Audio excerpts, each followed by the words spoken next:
Welcome to the Beyond Jiu Jitsu podcast. I am Kieren. I'm a white belt under the great and powerful Adam Childs. That's me, yo. What's up, guys? Welcome. Thank you for tuning in. Episode, what number? 9. Episode number 9. Last episode, we talked about just some of the reasons why people quit jiu-jitsu, blue belt blues. We didn't mention specifically what you should do to avoid it, but if you want to go back and have a listen, just being aware of some of the hurdles that come up and some of the reasons people quit, hopefully you can dodge those ones. Yeah, it was a good episode where we gleamed a bit into the insight, particularly from a black belt perspective, but not only a black belt, a coach and gym owner's perspective on the requirements of belts, why, from over the years, what Adam has seen personally, people experience and common themes of people in their journey toward higher belts. So I definitely learnt a lot from that. Check it out. Moving forward, this episode, we are talking about competing. I love the backup singing. I know that competing is a hot topic of yours, Adam. It's something that you firmly believe in, and hopefully by the end of this episode, we can learn a bit more about in your opinion, the significance of competing. And I'm going to talk about my own experience as a white belt competing. Well, yeah, I actually wanted to start there a little bit because I just wanted to, mix it up a tad, because a lot of the time where I'm talking a lot, and I don't mind talking, I just will ramble whatever. I often lose my train of thought, and I'm fine to do that. But before, you're an old man. Yeah. What were we saying again?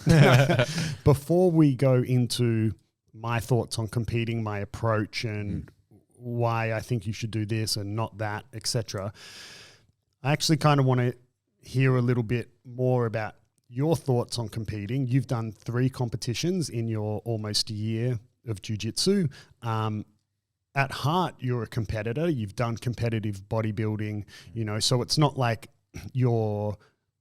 before jiu-jitsu, it's not like competing was a new thing to you. You've been in a competitive environment before, but I just wanted to get your thoughts and ask you a few questions about competing before I go into my thoughts. This was not planned. Well, if I told you beforehand, Kieren is like a mega prep sort of dude. Yes. So you would have spent a week perfectly wording your responses to these questions. That is true, yeah. But now we're going to catch you out and really see. Send it. All right, send it. So I want to know, how important do you think competing is? Like, do you think it's important as a whole, and do you think it's important for your own personal development? Like, as a white belt, do you think it's something that every white belt should be doing just to progress? Do you think it's important for you individually? How important is competing, do you think? I'm going to be very controversial here, and I want to say some spicy things. So I personally, paprika. I'm kind of safe. He said some spicy things, so I said paprika. Right. Paprika's not spicy at all, man. No, What's it's not, wrong but with it's you? a spice, right? White boy spice. It's cayenne. Salt and pepper. Okay.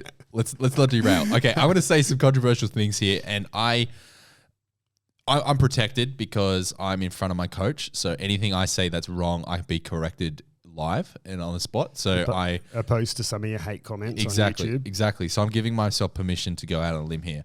I personally think that competing at white belt is incredibly important, and insofar as when I know some people that haven't competed that are at higher belts, or maybe let's just say they haven't competed at all and they're a higher belt, I think that they're really missing out. And I think that there is something to be said about the intensity of a competition. Even if you don't go out there and give it 100%, try and win, but it's the intensity that you feel, which is unparalleled to any role in the gym. Yeah, you really can't replicate it, eh? You cannot replicate it. We saw at the last competition, for anyone who's listening that's not in Australia or specifically Sydney, the last competition before this most recent COVID lockdown happened, we had quite a few people compete, and we had quite a few white belts competing for their first time. And we as a team did quite a good competition preparation. Yeah, we did great. Yeah. But I know as the instructor, people were starting to hate me a little bit in like a love-hate way, because I was like making all the competition preparation classes like really hard. You know, people were getting a little unhappy with how hard they were and how consistently hard they were. And I wasn't burning them out, right? I'm not, don't take me wrong. But, you know, I was always on people's cases saying that, man, you need to train more. Like, you've got to be doing more drilling. You've got to be doing more this and that. Like, you've got to stop conceding this, like push harder, blah, blah, blah, blah, blah. And then after the competition, particularly the guys who it was their first ever competition would then say to me, oh man, like now I get it. Like, I didn't realize how hard it is.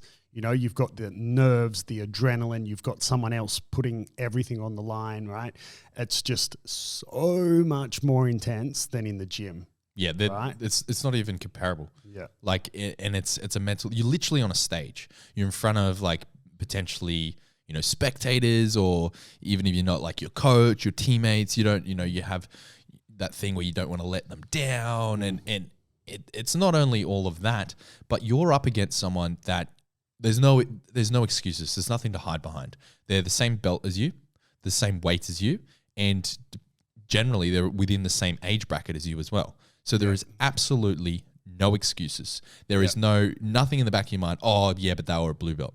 Oh yeah, but you know, they've been training longer. Or, oh yeah, they're heavier than me. They have a weight advantage. They're stronger. Whatever. All that bullshit that you hide behind when you get pumped in a role, then you say, nah, yeah, you know what? I didn't really lose. I didn't really lose because, you know, of these reasons. There's none of that shit, man. I mean, look, people will still find those reasons. Oh, they can try, but I mean, by that point, I'm here to say, you know, you're lying to yourself by then. Yeah. Like, come on. Like, and I'm you know, I'm being a bit of a dick here, but like, it's not always a bad thing to lose. Like, you lose, you learn, right? I've lost heaps of matches. I've only competed 3 times and I've lost heaps. Yeah.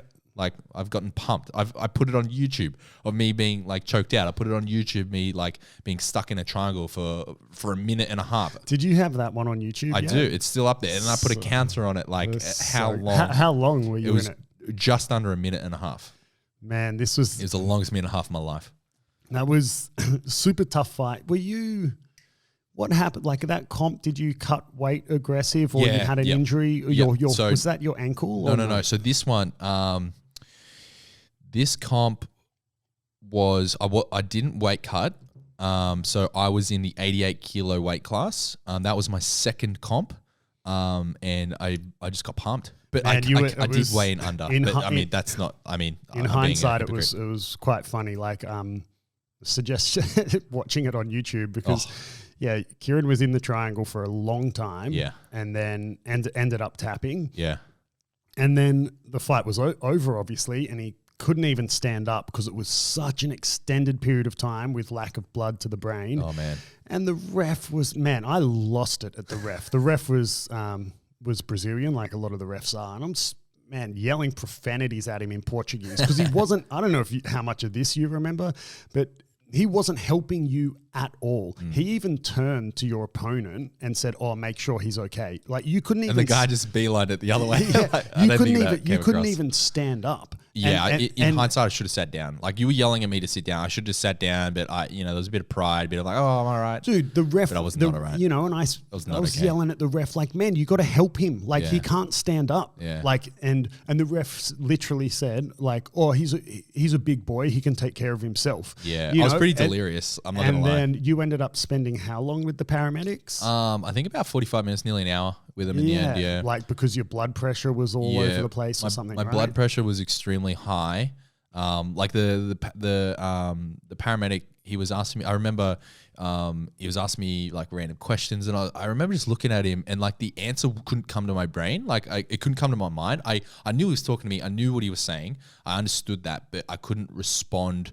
I couldn't find the answer. It's kind of like it's lost in your brain, and then it comes to you like delayed, and then I would respond to it. It's so weird.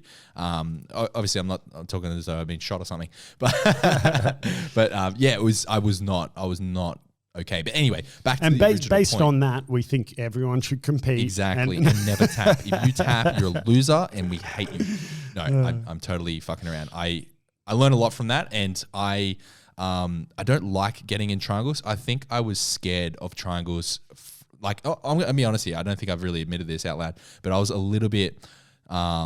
It's 2021, bro. Yeah, you can say it. I was a little bit. Oh, come on. I was a little bit worried about triangles moving forward because it was almost like a flashback to being stuck in that triangle for so long. It was pretty traumatic. Bro. Yeah, it kind of was, man. Like I know it's just a sport, whatever. I could have tapped at any time, but it was, I'm a stubborn asshole, and I put myself, arrogantly through a stupid experience. However, moving forward, I've been in a lot of triangles since then and now. Like that was over 6 months ago now. Yeah, I think.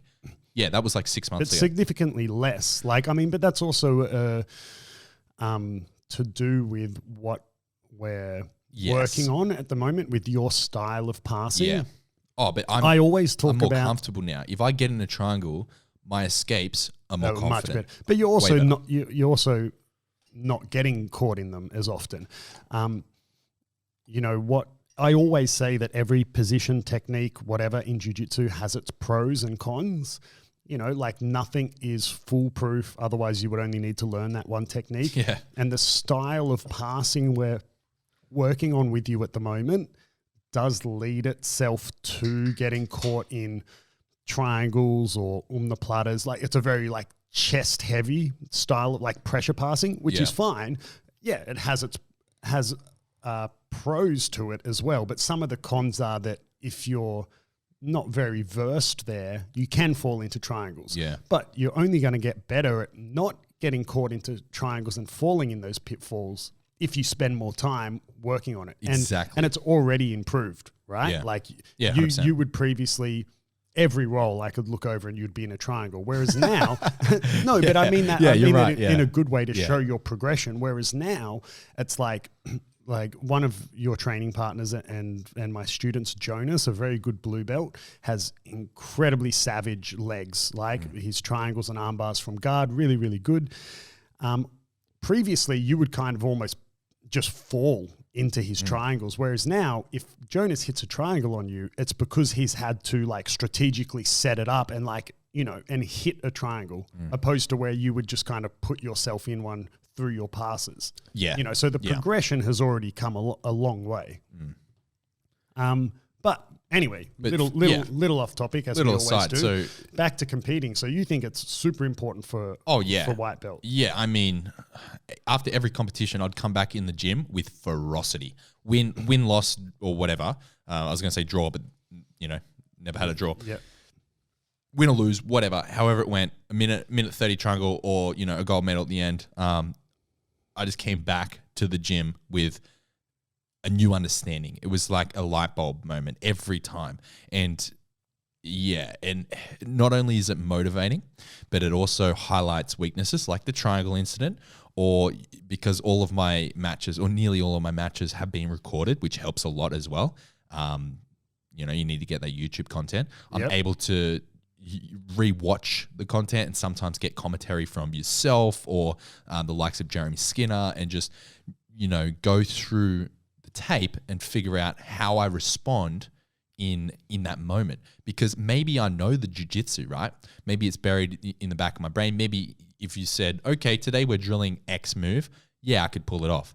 However, when I was faced in that exact situation on the competition mat, was I able to? No. Did I think about it? No. And it's highlights that. I know that's a lack of experience as well, but there's only one way to get experience, and that's to show up and compete. Yeah. And it's the nervousness of it. It's the preparation of it. It's I like the analogy you use, so I'm just going to steal it because you're probably going to say it anyway. It's kind of like, doing the sport, like training soccer, 2 times a week or whatever, and never playing a game. That's how I see it. And yeah, you got to play a game every now and again. You got to compete. You don't have to be a competitor and live as a competitor. But if you train jiu-jitsu, you should compete every now and again. Yeah. Right? Like, I would say, I don't know, how often? I mean, look, it's going to depend. How often do you train, like where you are at life or whatever. But I got an opinion on this. So if you had to put a number on it, right? I'm a white belt. Like, you're talking to me. I'm a white belt, or maybe not me, but you're talking to a white belt with similar experience as me, nearly 12 months, looking at a blue belt in probably 5 years. Well, as we established last episode, you'll quit if I give you a blue belt. Yeah, exactly. So. Look, I would say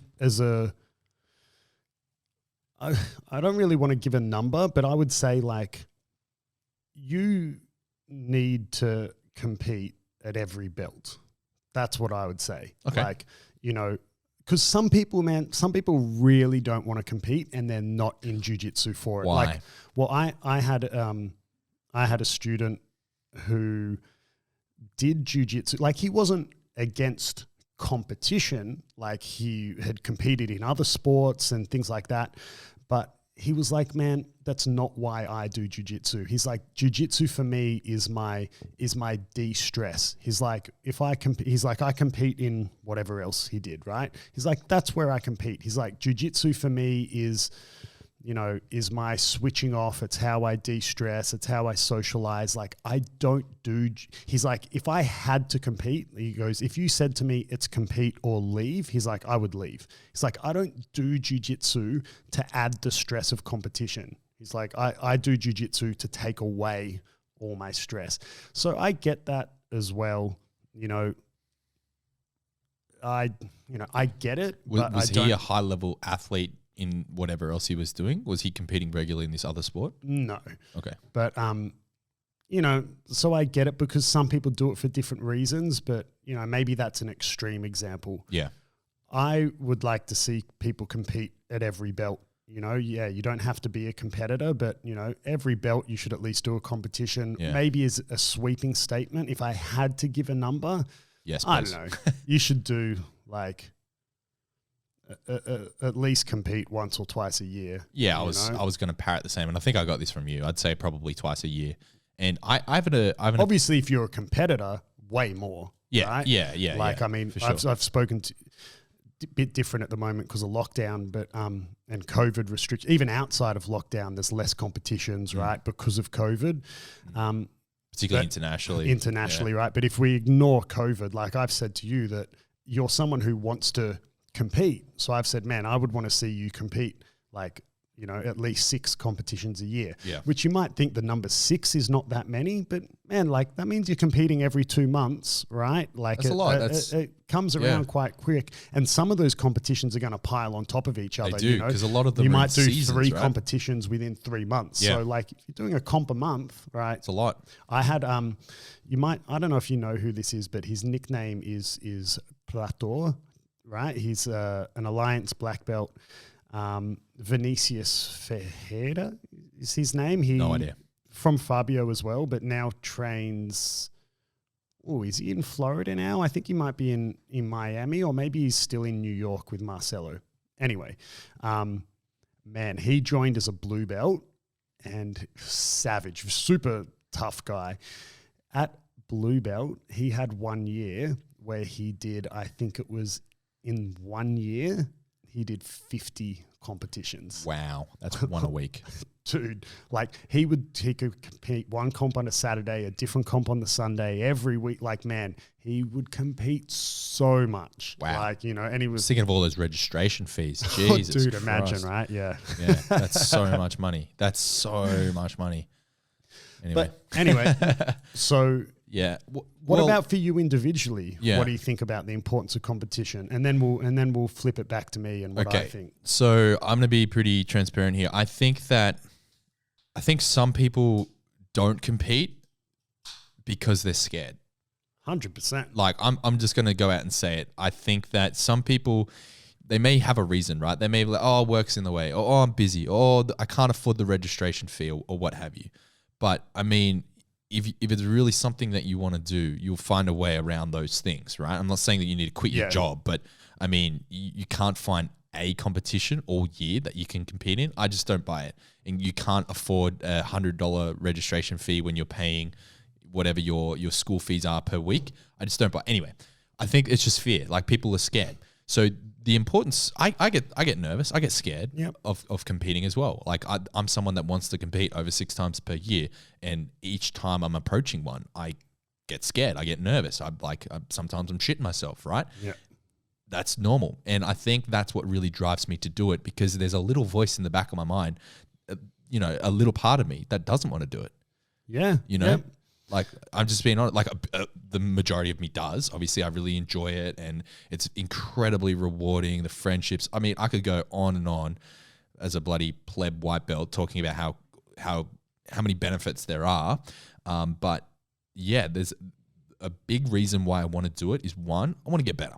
Yeah. I want to get better at jiu-jitsu. Like, that is why I'm here. I want to really get good at the sport. I don't want to just rock up and be a token blue belt or a token whatever. I want to be, that savage blue belt, or maybe one day, if I do make it to black belt, I want to have earned my black belt, really, really earned it, be a decent black belt. But in the short term, like, it's overcoming what you're afraid to do. Overcoming what you don't want to do. That is a big part of it. And you're getting deep, bro. Yeah, well, it is for me. That's what it feels like for me. Because I mean, shit, particularly someone that wants to be a competitor, and I do have so much expectation of myself, because I've done well in some comps before. There's like a standard now, there's all these reasons. You got gold in your first comp, right? Yeah, exactly. So I've set the bar high since the first one. I want to, live up to that expectation that I have on myself. And that's, adds to the fear and everything. But, all of that gooey stuff aside, all that, deep philosophical stuff, John Danaher would be proud. But all of that aside, like, at the end of it all, it makes you so much better at jiu-jitsu. It does, yeah. It just, way better. Man, like, looking back, because obviously I still have the tape. I look back regularly at every night before I go to sleep. No, I see when I rewatch my first matches and look at my skill level. You're like, oh, that's what they mean by spazzy white belt. Yeah, man. Like, the skill, like, if I was to roll myself back then, I would fucking I would destroy, like, previous Kieran's skill level. Like, I competed first, I think 4 months in. Maybe less, around 3 or 4 months. I think 3 months. Sorry, 3 months. I remember something like that. I competed in, first 3 months, and I competed. And looking back, then versus now, holy shit, I've leaps and bounds. Big difference. Huge difference. I'm not saying that I'm a best white belt ever. I'm just saying, like, you're the battle against yourself, and like I mentioned, they're going to be your weight, your age or similar age, similar skill level, because you're competing at the same belt. Like, there's just, you can't hide. Yeah. There's no hiding. So then if we establish the importance of competing, let's talk a little bit about, like, how you go about it. Like, so anyone who's thinking about doing their first competition. Yeah, I've learned so much. We could talk about, things Kieren wish he knew. There's a video you can watch on that, right? I've made a video. You made a video, things he wish he knew. But I just want to talk a little bit about what I tell my students when they're about to do their first ever competition, right? I really want to take as much stress out of the situation as possible, right? For your first competition. I mean, obviously, always less stress, the better. But there's really no expectations your first ever competition, or potentially your first, 3, 4, 5, 10 competitions, right? Depending on how often you compete. In terms of when you should compete, I'll just address that first. When should you compete, right? Definitely not at the end of the belt. If you wait, some people wait till we're talking about white belts. Some people wait till they're essentially almost a blue belt, whether that's been indicated by their coach or not, but they're, 4-stripe white belt or something. Man, too much expectation, right? You have, for your first competition, the result is by far the least important thing. Yeah, 100%. Right? The most important thing when you've never competed before is just doing it. Why? Because the whole process is a learning experience. So you're learning to choose a weight division and make sure you make weight. Like the fact that you've got to do your registration and sign up, turning up to the competition. You probably, unless you've been and spectated some teammates, you've probably never been to a competition. So just turning up, the atmosphere at the competition, weighing in, standing in the bullpen, the nerves, walking out on the mat, like all of that, all of it is a new experience. Like the result doesn't matter. So people who are competing for the first time, I say to them, I'm like, man, I said, I honestly, like, I know you want to do well for yourself, for me, for the team. Like, that's all great. But I honestly, don't take this the wrong way, but I don't care. Like, I'm just super proud for you to go and do it. If you go out and you get submitted in 10 seconds, man, it doesn't matter. You had the whole process of what I just said, making weight, weighing in, the stress, the anxiety, the standing in the bullpen. Like you had all of that experience gained, right? The result, even like the match itself, the amount of time that you're going to spend actually competing opposed to the amount of time you're going to spend weighing in, being stressed, anxiety. Like you spend less time competing than you do all the other stuff that goes with the competition. So when you're brand new, the result doesn't matter. Obviously, like, okay, if you're talking about, my level or even your level, Kieren, that you've competed a few times, like, yeah, you still get nervous. I mean, even at black belt, I still get nervous, but now it's starting to become a bit more, the result is a bit more relevant, right? Like obviously once you've started to compete enough, then the result is super important, right? But not in the beginning. So anyone who's thinking about competing, man, like the result doesn't matter. You just got to do it. And, and I think as well, it's a real good, it's the only way to learn what it's really like to roll with someone when it's like all out. Yeah. And I don't mean all out as in they're trying to kill you. No, right? I totally get. Well, but I mean, you just can't simulate that in the gym. Even when you try to, it's not quite the same. It can be a shock, like how aggressive it can be. Oh yeah. So that would be my advice for anyone who is maybe on the fence about doing their first competition, right? When should you do that first competition?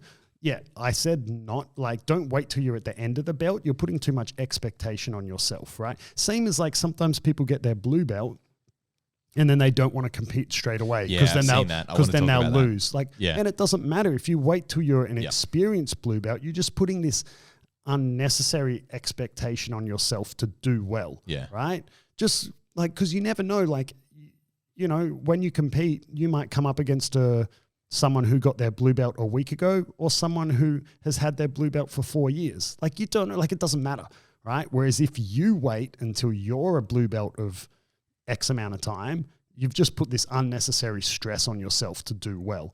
You will get to that level of blue belt by default and then compete again then, right? But when's like the earliest you should compete?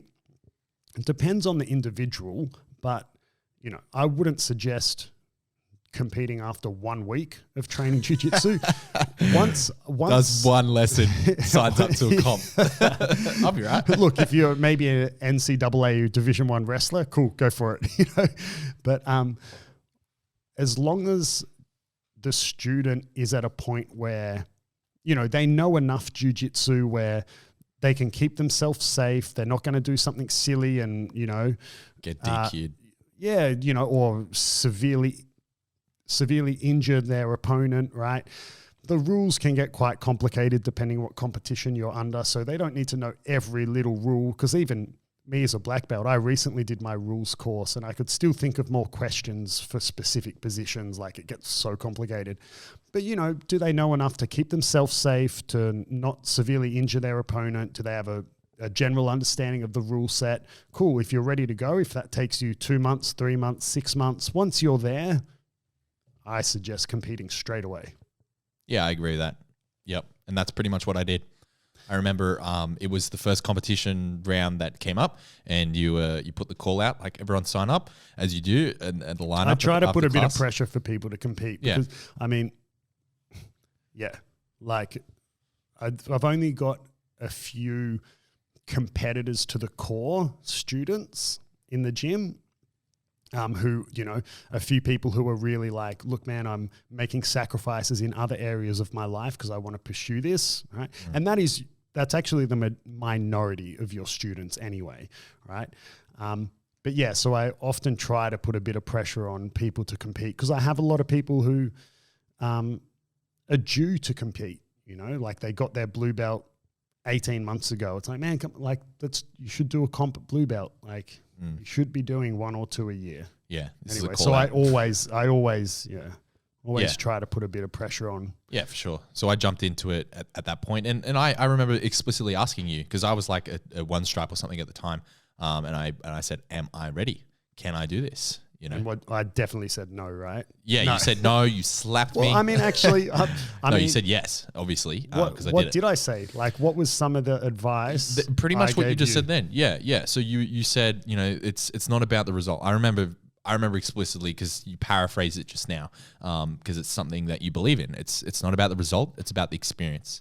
It's about standing in the bullpen. It's about making weight, all of these things, selecting the right weight, getting that experience, and yeah. So I 100% agree, because the amount of experience I gained from my first competition, you know, it set me up because I learned so much on that first day. There's so much to learn. Like, one of the biggest ones I think for new competitors as well is the atmosphere of being at a competition. And the last competition we had actually had a student, Tima, she's one of our blue belts, really successful competitor. And she said something that I've actually never heard someone say before. For me personally, and I find for most people, they prefer to get to the competition pretty well in advance to sort of acclimatize to the atmosphere and the vibe and everything, so nothing seems out of the ordinary when you then step on and compete. I like to do that personally. I like to be there, you know, a solid amount of time before I compete, so everything feels normal, if that makes sense. Whereas Tima said to me, she's the complete opposite. She likes to only walk in like right before she's about to compete, and then she fights hard, and then she likes to leave. Like, she doesn't, like, we didn't have a lengthy conversation as to why, but I remember when she said it, I was like, for me, I instantly thought, that's weird. You know, most people like to spend a longer period of time. I can understand where she's coming from. In a way, ideally, I would do that as not so much the leaving straight away after it, but the getting there just before. Oh, yeah. The reason is the nerves, man. Like, when I'm sitting in that environment, it's almost like a physical weight on you to an extent. I know that maybe if any sports psychologists are listening, don't hit me up, but don't try and analyze me. But yeah, the nerves, I mean, this is probably not Tima because she's an absolute badass, but maybe it is. But yeah, the nerves can really get to you. Like, that's for me. Like, I'm getting nervous thinking about it. But in saying that, I that's not the approach I take, because what I would lose in that is the being worried about being late, or because I'm always late to shit. Yeah. And if I'm not prepared, if I'm not ready to go, we were supposed to record this episode a week ago. Yep. On my first ever comp, it was it just so happened to be one that not many people from our gym went to. Because it was in Whoop Whoop. Yeah, it was quite a distance away from our actual gym. It was over an hour drive, and I remember we say it was so privileged, over an hour drive. Yeah, it's not even that far. I could have walked, but anyway. So it was like it was a little while away, and I remember I had planned to get there early. I was picking up Zach, my business partner, a good friend of mine, who was going to film it and did end up filming it. It's on YouTube if you want to see that. Yep. And I'd all planned out, but something happened in the morning. Like, the parking situation was more difficult than I expected to be. Long story short, I rocked up to that event just before my match. There was a guy going through the crowd. If you're in this, match, you need to be at the front right now. I was like toward the end of the line. I got pushed to the front and the line was huge, rah, rah, rah. And I was so frazzled. I forgot my mouth guard, mat side. So I didn't even have my mouth guard. I hadn't warmed up. No pants. I had I was naked. No, but it was so stressful. And I was calling out to Zach, my business partner, like trying to get him to help me. And the poor bastard was injured. So he wasn't much help at all. He was just like looking at me like, you're a crazy bastard. So completely, I had that experience, and I'm here to say it was almost traumatic. So one thing I really learned is show up earlier than you think is early. But that's what, that's what I'm saying as well, right? Be there, acclimatize, warm up, weigh in. That just goes to show, that reinforces how little the result, like how insignificant the result is for someone who's never competed before. 100%. Moving forward though, let's talk a little bit about competition preparation, right? How did you prepare for your first competition? I didn't know what to expect. I think I thought I was training hard. You worded me up. You're like, yep, come on, you're competing, so you need to pay attention to these things. And I thought I was. I honestly did. I can hand on heart say, yes, I was trying to prepare as best I could for the competition. In saying that, looking back, knowing what I know now, I was not preparing as I should have been. And that's at no fault of mine or no fault of my training part, whatever. It was simply because you don't know. You don't know what you don't know, right? Yeah. I thought I was rolling hard. No, I wasn't. Yeah. I thought I was paying attention to that 3-second point allocation time. So for those that don't know, if you're listening, you probably should, but if you don't, in jiu-jitsu, in order to be a competition jiu-jitsu, in order to be awarded points for something like a sweep or a takedown, you need to consolidate the position for 3 seconds. Yep. So your opponent, it's behoved to your opponent to, scramble around like a crazy person to get out of that position for the first 3 seconds at least. And then you can slow down and conserve your energy. So I was trying to train in that way. I was trying to train with points in mind and submissions in mind. But I mean, the intensity just wasn't there. However, moving forward, what I know now, how I prepared for the second and the third comp, I try to approach each longer session because I train twice per day, once per day, but double session. The first one, the running joke is that it's the warm-up class. Yep. It's not, but it's just a lighter class. Yeah, it's a lighter class. It starts at 5:30, runs to 6:30, and then at 6:30, the hour and a half class begins, and that's generally where our competition classes are. So I try to approach the 5:30 class with the intention of, learning, progressing, everything like that. And then the 6:30 class is where I turn it on, and I try to simulate what it's like to be in a competition. Well, because that's what people say, right? Like you compete the way you train. Exactly. And by then I'm a little bit fried. I've already rolled at least 2 or 3 times. I've done some drilling, so I'm warm. I'm a little bit tired. So, but even this, right? Like, it's perfectly fine training just for your generic training, but if you're specifically preparing for a competition, you need much more. Like, I'm trying to groom the team and the students to a point where I feel they can handle a fully fledged competition training. Because at the moment I know there's a lot of guys who, if I put them through legitimate competition training on a Monday, they would then take the rest of the week off, right, to recover. Yeah. Right. They're not quite there yet, but I want to be running fully fledged competition classes, because even what we did to prepare last competition, it was on its way there, but it still wasn't there, right? It should be significantly harder, where then the week of the competition, you need to start tapering back your training a little bit, right? Yeah. But anyway, I didn't want to cut you off.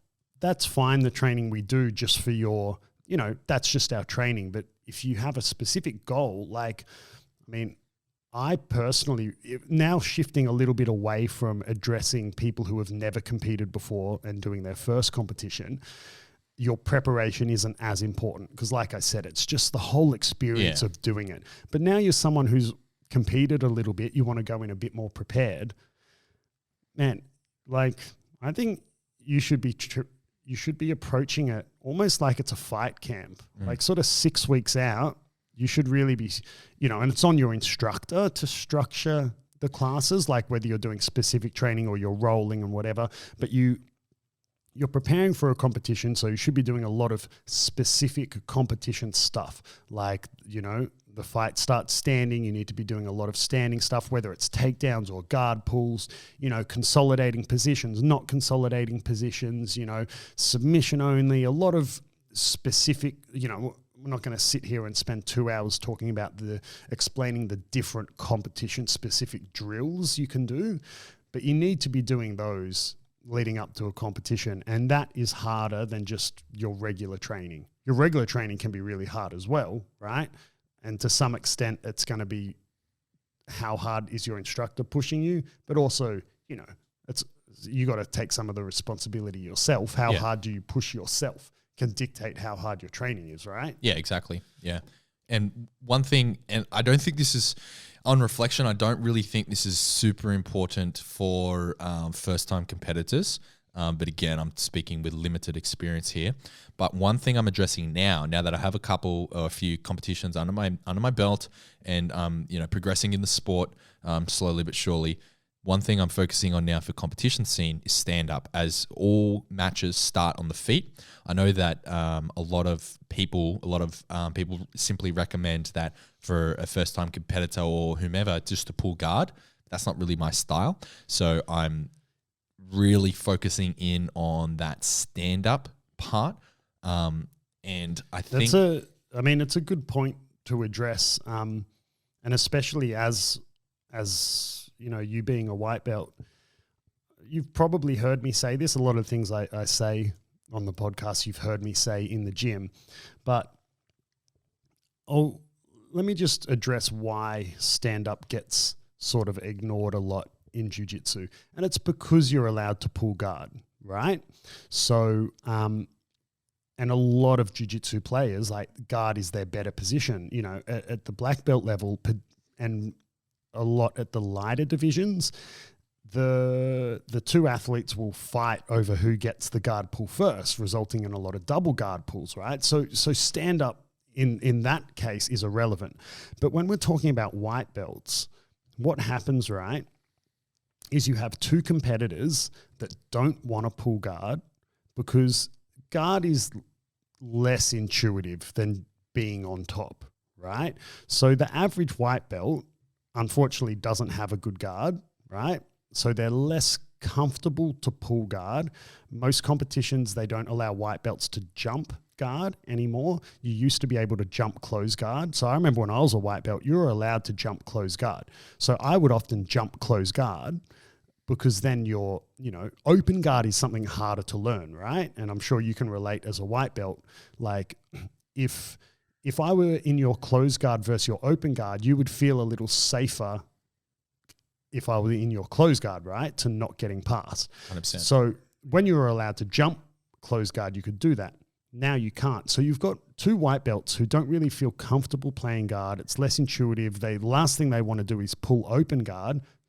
So they want to be on top. So then you've got two white belts who want to take each other down, but they can't because they're white belts. Yeah. They don't really, and that goes past white belt as well, where you can even have black belts not very good at takedowns or whatever, whether it's, wrestling in no gi or more judo style takedowns in the gi or whatever, right? So then you get two white belts stuck in that, right? Yep, and it's for 3 minutes. Wrestling's fucking hard. Dude, if you haven't done stand-up for an extended period of time, it's super tiring. It's really, really hard, yeah. So what I tell my white belts is, I say, look, first of all, you want to fight where you're comfortable. I have some white belts who are happy to play guard and pull guard. Cool.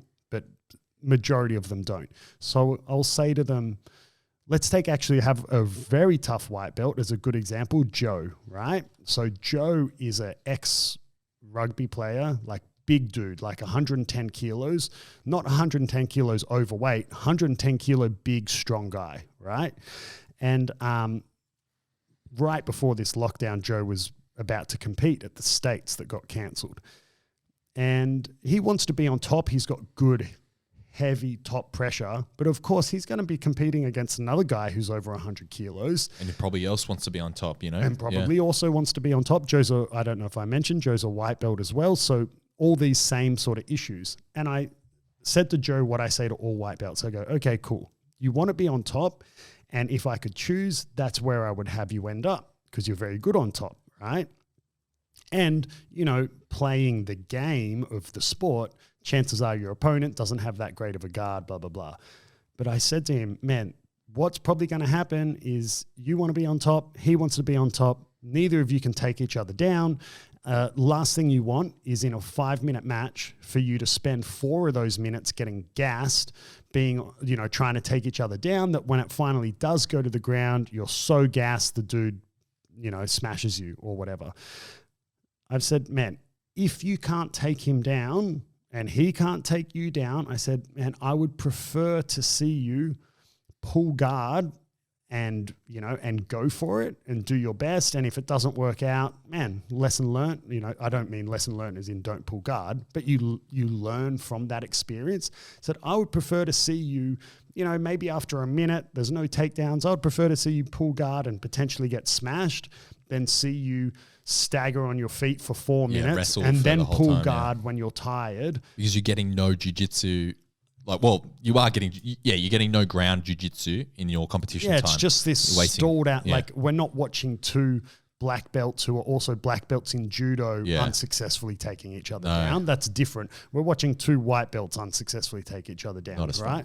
Not as fun. I'd prefer to see you pull guard and, and then try play some guard, and you're still going to learn from it, right? Like, opposed to pulling guard at the end or getting taken down at the end when you're exhausted, So that's, you see that a lot at white belt stand up in competitions, even at blue belt too. Yeah. And for me, I think it was a comfort thing, like walking. And I spoke, at the start, got, a little bit depressing and spoke about, motivation and psychological stuff and rah, rah, rah. But for me, feeling comfortable in that situation on the feet is very important. So that's something that I've been putting a lot of attention into at the moment, is not necessarily, having guaranteed to score the takedown, because they may pull guard or whatever, but understanding more options from that position and just feeling comfortable, having more time on the feet. Yeah. That was very important for me. And you expressed that why jiu-jitsu stand-up is neglected, and it's at the end of the day, the goal is to get to the ground, and then your jiu-jitsu can come through, and then that's where the match is won and lost, ideally. Yeah. But for me, it was that transition that was very difficult, I suppose. Yeah. And I try to, have people be comfortable in both, because sometimes, like, again, if we're maybe addressing someone a little bit more experienced, you have to be comfortable in both, because, let's say you go, oh, I'm a guard player. Well, okay, cool. But what if they do pull guard before you? Or what if you pull guard, but then you sweep them and then you're on top? All of a sudden, what? You're not a passer? Like, I mean, that's not always going to be a bearing bolo straight to the back. Mm-hmm. The last subversion event I did, I always have my strategy of what I want to do. And my initial strategy was, okay, I had a particular takedown I wanted to do. I was like, I'm going to hit this takedown.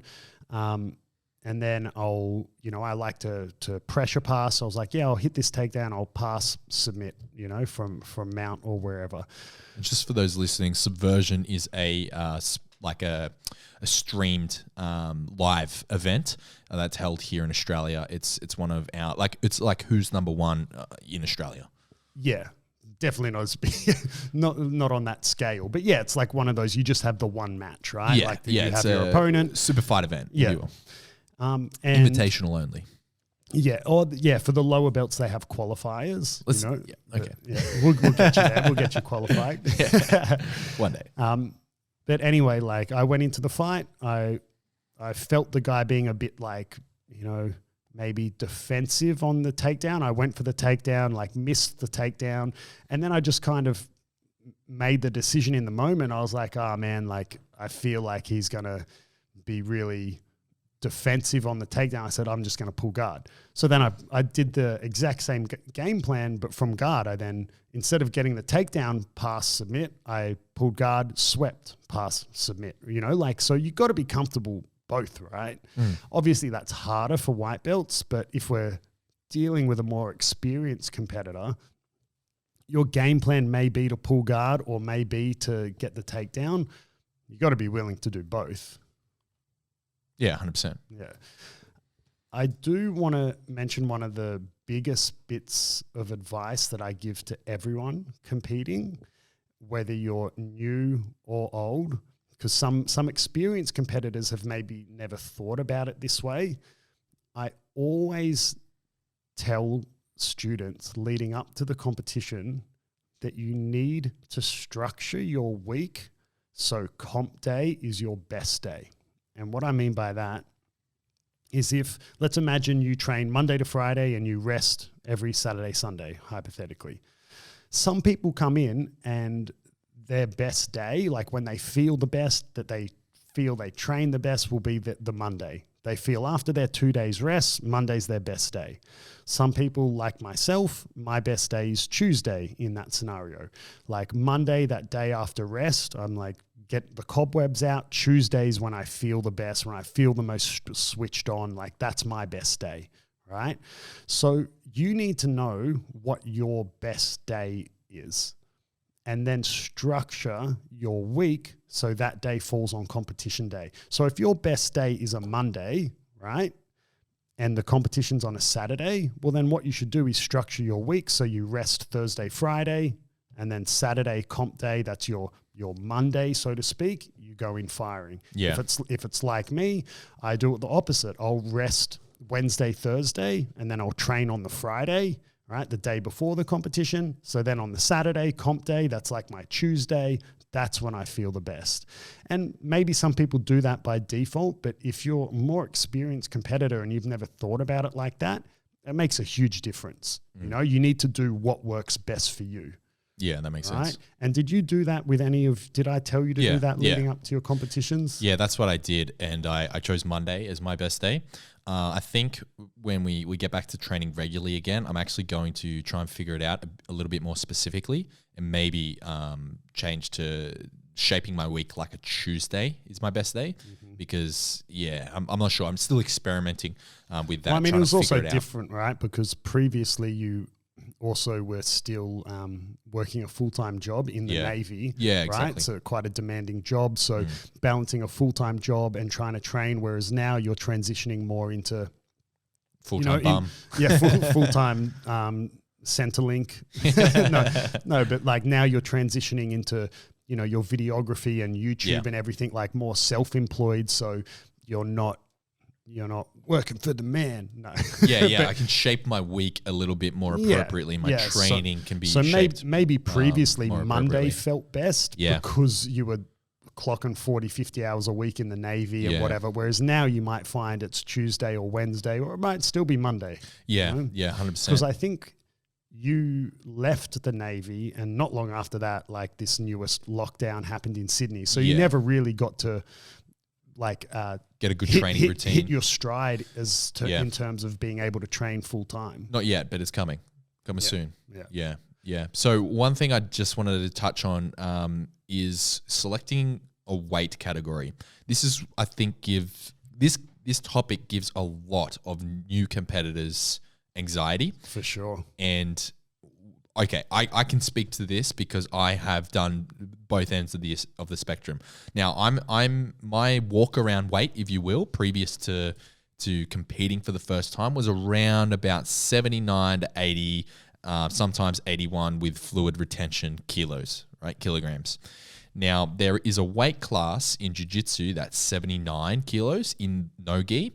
I'm just going to talk no-gi weights to simplify this. Yep. And 85 kilos is the two weights. And because I was around 80 to 81 kilograms, I was pretty much in between those two weights. I was at an opportunity where I could go down, and I was also at a position where I could just maintain my weight and be at the lighter end of the category above.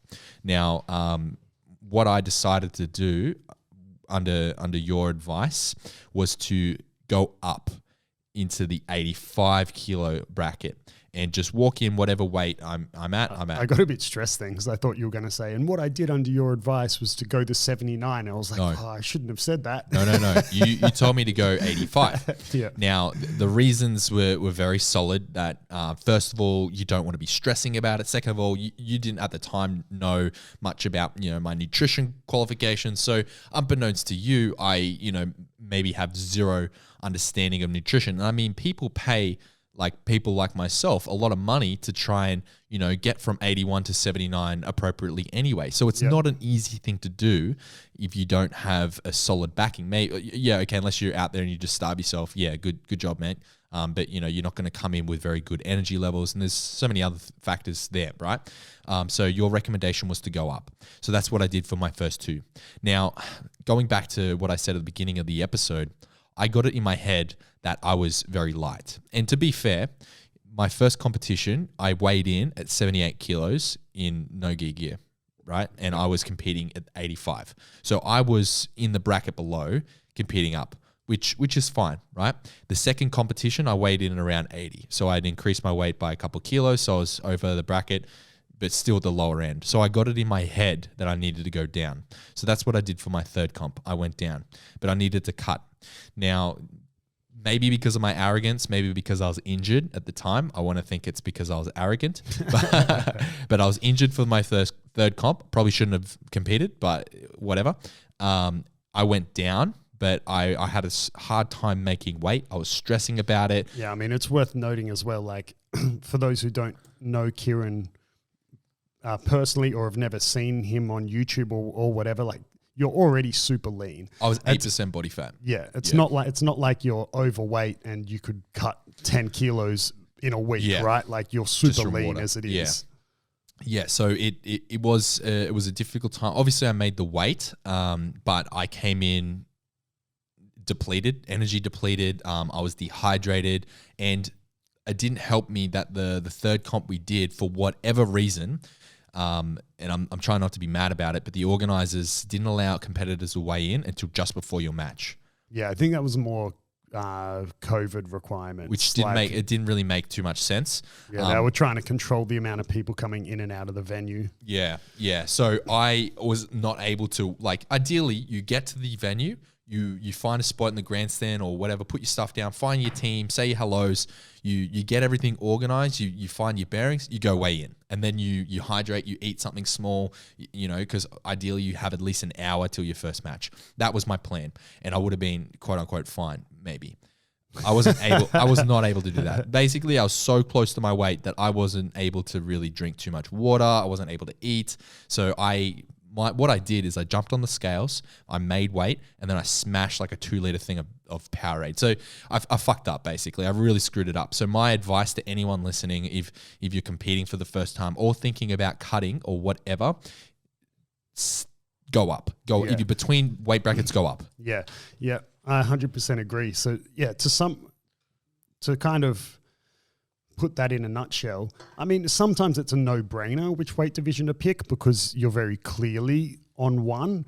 But if you're in between and you're new to competing, without question, you go up. 100%. For two reasons. One, you're going to guarantee, for those who don't know, jiu-jitsu is not like MMA. You don't weigh in the day before. I mean, some random, not random as in not credible, but there's few competitions where you do, right? Big scale competitions, but yeah, I've seen those. Yeah, usually you weigh in moments or hours before you compete, so you can't do what an MMA fighter does and dehydrate themselves and everything, and then weigh in and have 24 hours to recover. Worth noting that sometimes that's not even long enough to recover, right? You see plenty of MMA fighters cut weight so aggressively that even 24 hours later when they fight, they haven't recovered. Yeah. So you need to be full of energy. you need to weigh in. Like if, let's say you're competing at lunchtime, or sometimes maybe you don't compete until the afternoon, you don't want to be having to skip meals. Yeah, you weren't allowed water. to have you weren't allowed to hydrate or have breakfast or lunch. You weren't able to eat anything all day. Yep. And then you got to weigh in at 5 in the afternoon and fight, right? Yeah. So you always want to go up. The other thing, if you're new to competing, it's just one extra level of stress to add if you're having to make weight. Exactly. It's kind of like someone saying like, oh, bro, I want to learn how to juggle. I'll start with 5 balls. Exactly. You'd be like, why? Maybe let's just start with 3. Like, let's just start with the fun, like, and then you can add more things. Yeah. And this is something that you can tell I'm pretty passionate about. Firstly, because of, my nutrition background, I've actually helped jiu-jitsu. I've actually coached jiu-jitsu competitors into cutting to make weight for events, which is ironic, right? And then I go and fuck it up. You did it so well. And I did it so poorly. Look, I'm blaming the fact that I was injured and I wasn't actually going to compete, but I changed my mind. Do you want to tell everyone how you got injured? Yes. Or maybe we can get the culprit on and he can explain the culprit. himself. All right. The culprit, okay. yes. He knows who he is. Another episode. Well, just to finish that off, I am going back to 85 kilo weight bracket. And I've done the reverse. Instead of cutting, I've actually bulked. So now I've set myself up months in advance to establish myself in where I think I'm meant to be, where I belong in terms of weight, and that's 85. But that took me 3 competitions and fucking it up and going here and there and everywhere to figure that out. So my recommendation for all budding white belts like myself, go up in weight. And then if you want to change weight after you've gotten a few competitions under your belt and, then make the decision. And if you need to, consult with a professional to help you just that one time, or, look online. You have to know how to cut weight, right? Like it's not, look, some people, if you're, 18 years old or whatever, so your metabolism's through the roof and, just not eat pizza for 2 days and I lose 4 kilos. Okay, yeah, cool. That's easy, right? Water retention. But otherwise there are ways that you need to go about weight cutting. Obviously, to maintain energy levels. I'll give again, we're getting towards the end of the episode, but I'll just give my advice on making weight. And we'll talk more about this in later episodes. Like we'll do an episode going a bit more in depth regarding nutrition because we have a nutritionist on the podcast. So why not? But I'll just talk about my experience, and my approach to making weight is I tell myself I need to make weight the day before. So let's say the competition's on a Saturday and I'm fighting it in heavyweight at 94 kilos, okay, on a Saturday. Leading up to the competition, I tell myself I need to be 92 kilos. Whatever weight I need to be, I take away 2 kilos. So I need to be 94 on Saturday. I tell myself I need to be 92 on Friday. And then in terms of how I cut that weight, look, that's a whole nutrition conversation, but essentially, a lot of carbohydrates are removed because I want to lose a lot of water weight. I'm not 8% body fat like Kieren is, so I try to get rid of a lot of water retention and all that stuff. But the goal I'm aiming to hit is 2 kilos under my weight the day before. And I treat it like how an MMA fighter weighs in. So then I've got 24 hours to recover. So I know... To give yourself that 2 kilos of grace. Yeah. And obviously you're trying to hit your no gi weight, or you put your gi on when you weigh yourself. Depends on the competition, right?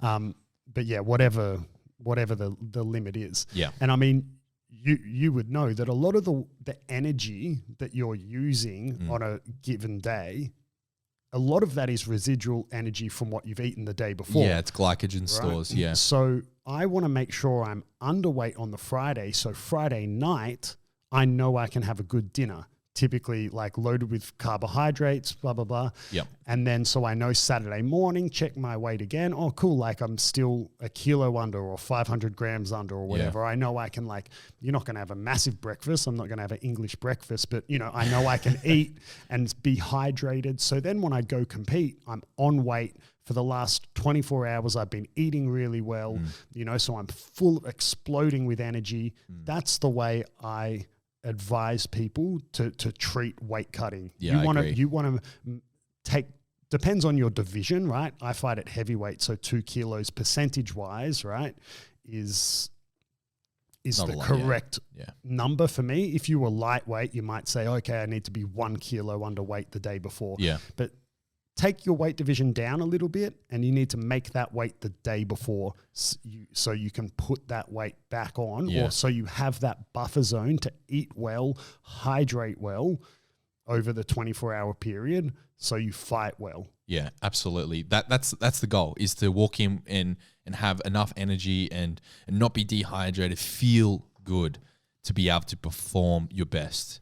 Yeah. It's not about, trying to make a digit on the scale. You're not stepping on a bodybuilding stage. You're stepping on a competition mat where you're going to perform. And one thing I will say, just to close off my thought on the whole competition weight piece, is they're going to feel heavy. Your opponent, that's regardless, they're going to feel strong. Yeah, no matter what. I say that all the time, and it ran through my head while you were saying something earlier, and I thought I'll say that. Ironically, when I competed at that 85 for no gi and 88 in gi, and I weighed in at 79 or whatever, I had it stuck in my head, oh, these dudes are like 88. I'm getting thrown around because they're so much heavier, so much stronger. When I cut, guess what? Felt the same. No difference. It's such a. I'm annoyed at myself that I forgot to mention that, and stoked that you remembered to mention it, because that's another thing that kind of drives people to cut weight, right? They drove me to do it. They think that they're going to be bigger and stronger. Man, as a bigger guy, I can tell you, like,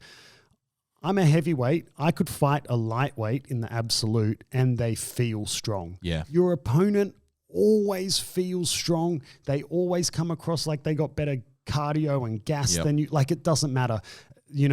Whatever division you pick to fight, your opponent will always feel strong. And it's all in your mind. Yeah, and take solace in the fact that they're going to be thinking the same thing. Exactly. Even if you're not naturally a strong person, they're going to be like, when oh, this is farmer strength or something. Old man dad strength. Don't underestimate dad strength, all right? Dad strength is next level. Yeah. My one arm from carrying my toddler, because I always Is that your right arm? Are you right-handed? Yeah. I always carry Atlas, is my son, on the one side. It definitely is way stronger. Try and pass me to the right, I dare you. Yeah. But yeah, they'll always feel stronger. So don't let that influence your decision, right? No. Like, when we look at the elite level, if we're looking at the best black belts in the world, right? Like, those little things can start to make a difference. But in general, don't worry about it. Eh? Like, don't choose to cut thinking you're then going to be the big strong dude. Man, they're going to feel strong too. And this ties back to the whole, particularly in your first few, like you said, up to 10 competitions, the result is not the primary goal here. That's right. Yeah. Like, don't worry about it. Don't stress. So before we sign off, I just want to encourage people again. Competition there's a lot of things you can talk about, and people may have a lot of questions. So if you do have the questions that will, for those who don't know, we have a reoccurring episode, Ask a Black Belt, which is where we answer a lot of questions that listeners submit. So you can send those via the Beyond Jiu Jitsu Instagram. Yep, Beyond Jiu Jitsu podcast Instagram. Just search that on Instagram, you'll find us. As well as Kieren Lefebvre's Instagram, or my Instagram, the Alliance Sydney BJJ Instagram, right? You can find us. We're there, right? So submit questions and we'll answer them on the on the Ask a Black Belt episodes. So if you have any competition specific questions, or, any questions, you could ask, do I like pineapple on pizza? Do you like pineapple on pizza? Oh man, I don't know if we want to open that can of worms right at the end of the episode. What I'll say is, I saw a meme that was it was a picture of a pizza, and it said, and it had kiwi fruit on it. Did you see it? And it was like, guys, pineapple pizza eaters or whatever, we need to put our differences aside and join forces to take down this true evil. It's disgusting. Okay, on that note, thanks for listening to this episode number 9. Thanks very much, guys. I think the next episode we're talking about media. Yes, we're talking about media and specifically flow grappling, instructionals, and we're taking a deep dive into that realm. So I have a lot of strong thoughts about the jiu-jitsu media I bet industry. you do. Yep. Okay, thanks for listening, guys. Till next time. All right, thanks.